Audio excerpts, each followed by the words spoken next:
Despite you having the best interview and answering all the questions, you end up receiving a mail from the human resources stating, "All the best for your future endeavors, and currently you're not suitable for this profile." Somewhere we get shattered and we explain ourselves, "Better luck next time." But do we try to find out what went wrong?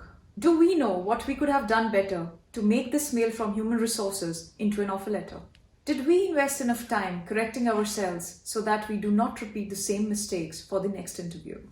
It's okay to make mistakes, but what is not okay is not learning from them. Hi, I'm Nancy Singh, and today's video is exclusively designed for all of you so that you don't make these mistakes during any interview. So putting forward the 5 common mistakes which we should always avoid to get the best results. Before I take it forward, hit the subscribe button so that you don't miss our upcoming videos. Can we reach the destination without knowing the address? So the very first mistake is the organizational insight. Now, what is organizational insight? We should be researching about the company we are going for an interview. It's not obvious that the interviewer would ask you this question, but if at all this question is asked, that will reflect that you're a dedicated candidate and you're sincere. That is the reason you've done a lot of research about the company. Now let's take it with an example. Example of freshers who sit for their campus placements. What happens with them is that there's so many companies they're sitting for that they forget to research about them. And when I say research, Google can be your best friend. So never go unprepared next time you sit for the interview. Always Google about the company. Coming up with the second most common mistake, and that is attire. And when I say attire, I mean dress up formally, head to toe. You cannot wear a smart formal shirt with a pair of jeans. And you cannot wear heels so high that it makes you uncomfortable to walk. Let's get specific. Boys, when you go for the interview next, always wear clean and well-pressed clothes. Avoid loud colors or printed shirts. Do remember to wear a mild deodorant. Make sure your shoes are free from stain and dust. Opt for a clean-shaven look or well-trimmed beard look. Maintain neatly trimmed nails. And now girls, keep the following points in your mind. Make sure you have an outfit which is neat and clean. Avoid wearing sleeveless shirts. Wear a mild deodorant or perfume. Assure whatever hair makeup you do that should be very fresh and clean. Avoid hair accessories. Shapen your nails neatly. Avoid bracelets or danglers.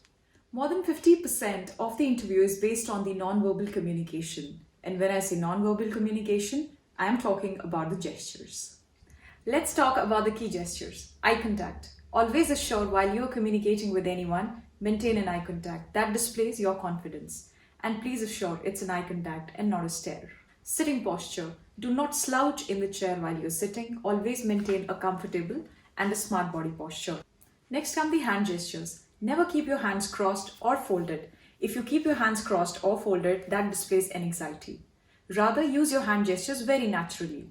As in the words of William Shakespeare, the robbed stole it all from the thief when smiled. So always wear a smile on your face while you sit for an interview. Moving further to the next mistake, and that is vocabulary. Vocabulary basically plays a very important role in leaving an impression on the interviewer. So don't use any slangs, no negative words. Please understand it's a professional talk and not a casual talk. So for example, never use yup, rather use yes. Or never say, "I want to join the company because," always say, "I want to join this company." And coming to the last one, those are the must acknowledgements. These are those small things which make huge differences. They reflect how genuine you are and how keen you are.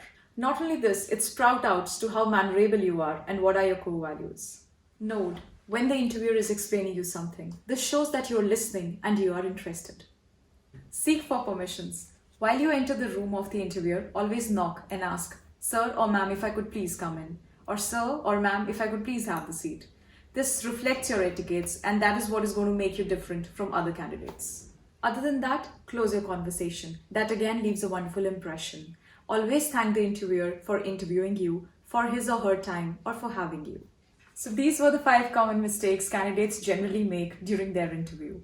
Please assure you always research about the company. Take Google's help, or you can get in touch with your friends or family who are already working with that company. Choose your attire wisely. Assure you look professional yet smart. Always practice for your gestures. Rather make it a habit in your daily life. Start using your hand movements, your smile, your facial expressions wisely. Let your negative words and your slangs get omitted out of your language. Let's keep it very positive. And always acknowledge small things make huge difference. I wait for your acknowledgement in the comment section below about today's video. Thank you very much.